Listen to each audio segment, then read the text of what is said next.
Outgoing President Joe Biden has officially issued a full and unconditional pardon for his son, Hunter, who has been convicted on federal tax and gun convictions. He was scheduled to be sentenced this month, meaning the month of December. The clemency cannot be rescinded by the president elect when he takes office. President Biden has previously publicly promised, or had previously publicly promised, that he would not grant his son a pardon. The pardon also grants clemency for any, and I emphasize any, potential federal crimes that Hunter Biden may have committed from January 1st, 2014 through December 1st, 2024. So it essentially covers 10 years. This time frame covers his entire tenure on the board of a Ukrainian gas company and his other work overseas. As USA Today notes, legal experts said that they were struck by the extraordinary scope of the full and unconditional pardon, which shields Hunter Biden from any federal charges, including potential future charges, resulting from any of his actions during a 10-year period. Mr. Mike Glover, thoughts on this presidential pardon? Well, I don't think anybody's surprised, right? I mean, the first time I heard it, I was like, of course, he's going to pardon his son. The catch is he told everybody and had every legacy media corporate agency come out on his behalf, virtue signaling that because he said no, the press secretary said no, that it was going to be a no, and then it was a yes. When the rubber hit the road, it was definitely a yes. And what I find interesting, and I think is a new precedent, it just hasn't been done this way, is the amount of time that he's covered him for, because it covers him not just for the federal crimes with the 3 gun charges of lying on a federal form, and the tax evasion, which is $100,000 that he failed to pay on $1.5 million in revenue, which me and you would be in prison for. It covers him for any future issues during that time period as related to, especially like you said, a couple of months before Burisma was stood up, which we now know was a portal to his old man, that he was directly communicating with Ukrainian officials saying, if you want to basically get in front of my old man, you better pay me. And if you don't, there's going to be consequences. So I think it's a mess. I'm just looking forward to potentially Kash Patel being in the hot seat for the FBI director, and then looking down into this, investigating it, and seeing how much more corrupt it was. Lastly, I would say, if it was my son, based on the crimes, which let's just call them Second Amendment affiliated, like federal forms, but also this tax issue, those seemingly to me are issues that I have personal issues with just via the Constitution, but he would have went away for 17 years. And if it was my son, I would have did the same exact thing.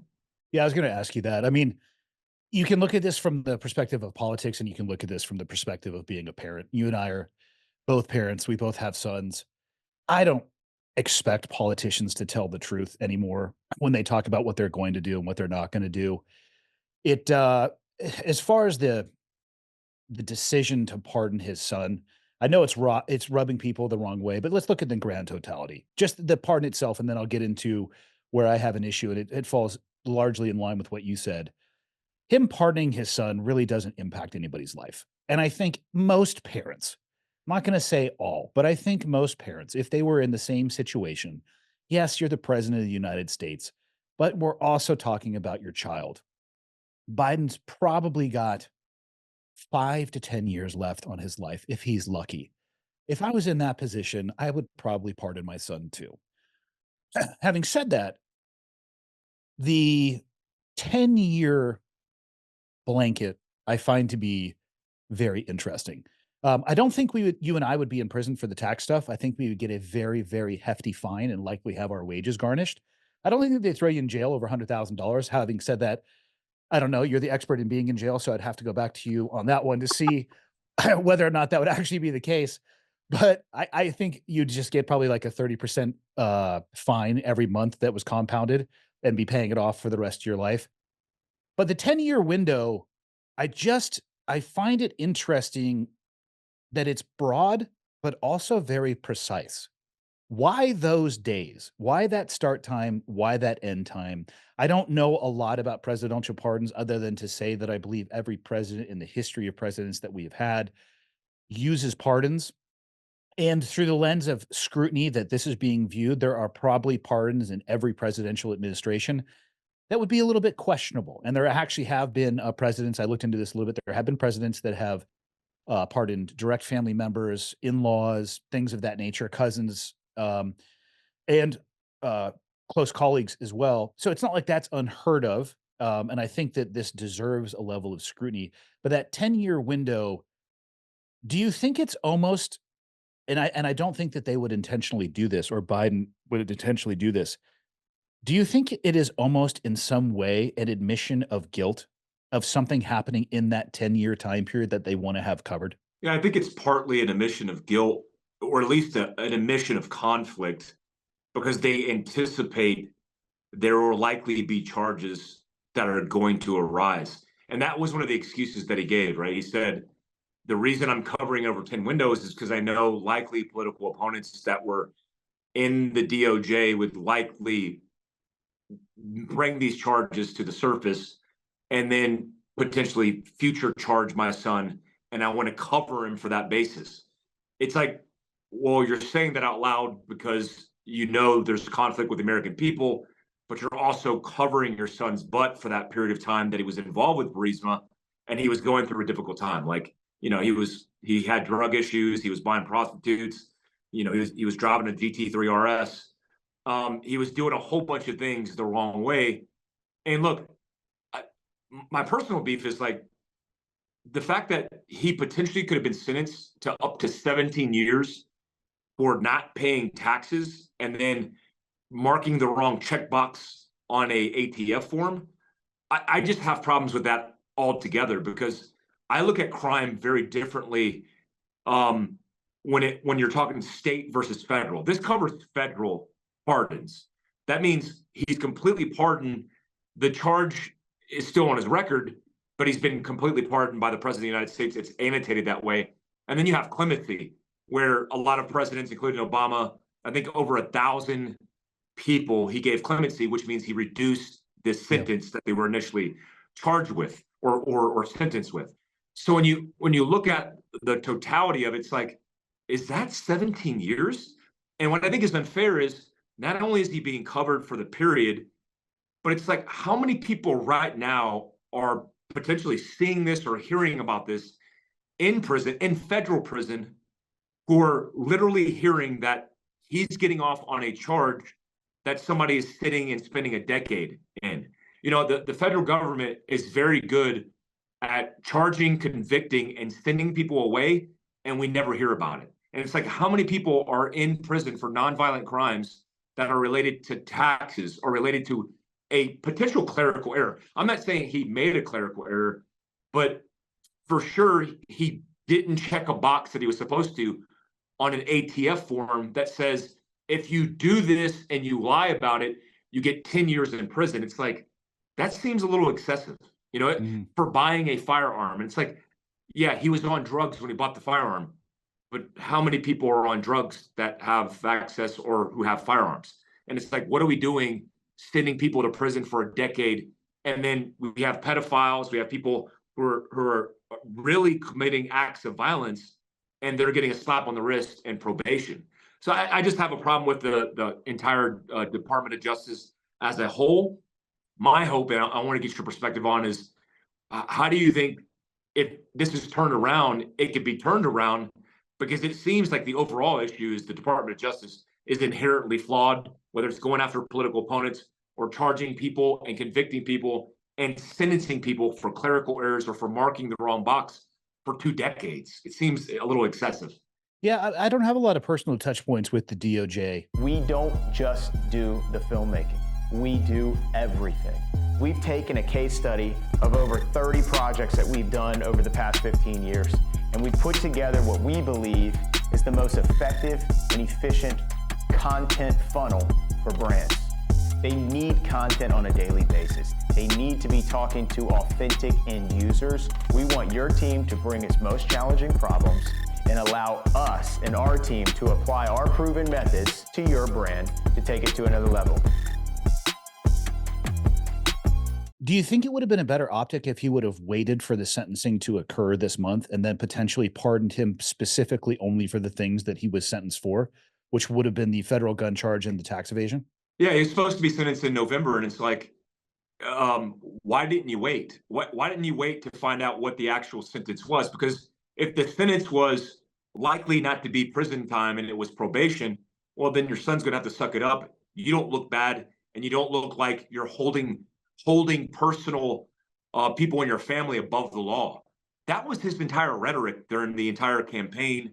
Yeah. Until he dropped out, was nobody's above the law, and we're going to hold us to a different standard, the Democratic Party in this case. You had people from The View, you had news organizations that went out and rallied behind that message that nobody was above the law, and now seemingly overnight, before he even got sentenced, he pardoned him completely and then blankets it across a decade. I just find it odd. And I like, to your other point, or to the other question about whether it's an admission of guilt.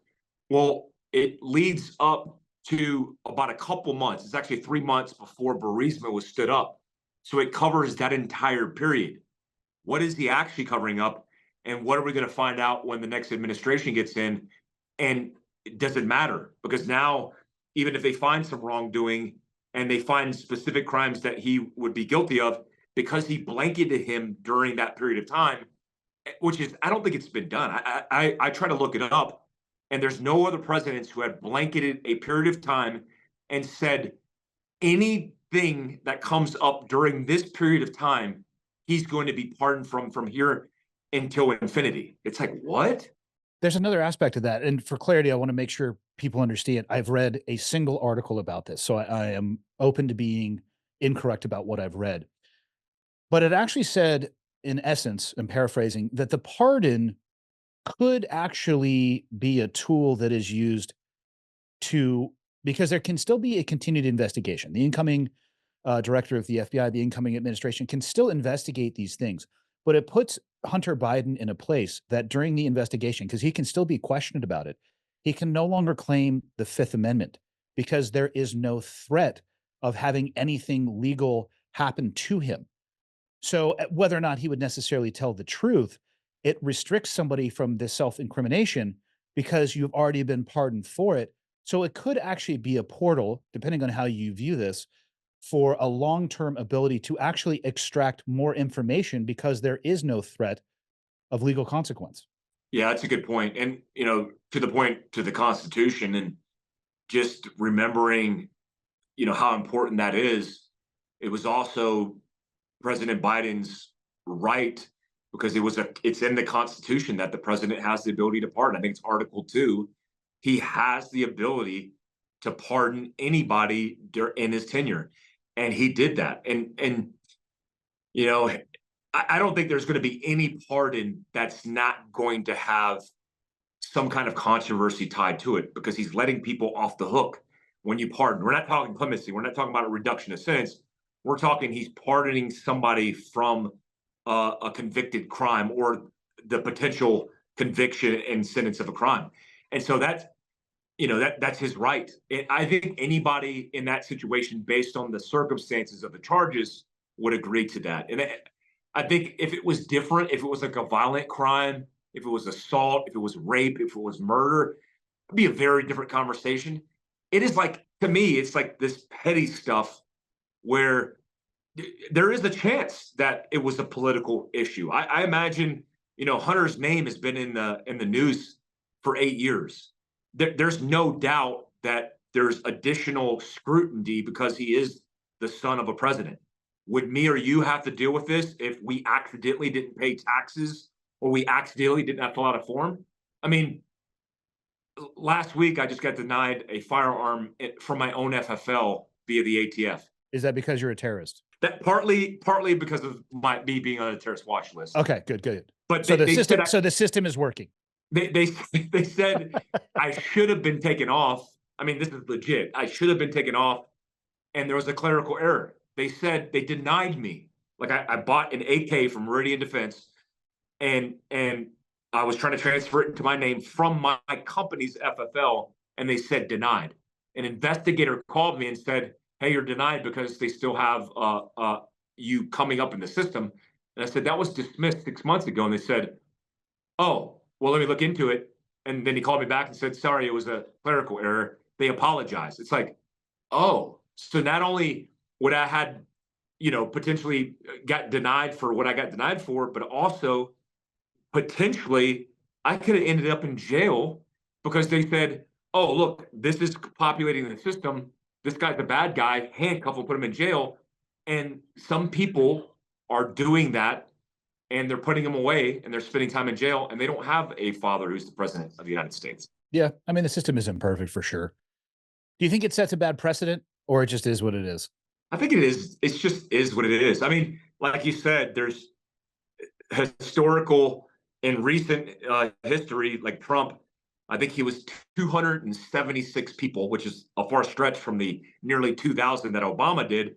But between pardons and clemency, he's about 200 and something people that he ended up giving pardons to, including his son-in-law's father, um, that had a potential charge, other family members, cousins, etc. That's I don't know if that's what the founders intended, but he has the right. I get the clemency thing. I mean, I would be reducing a lot, especially nonviolent offenders that are sitting in prison for needless reasons.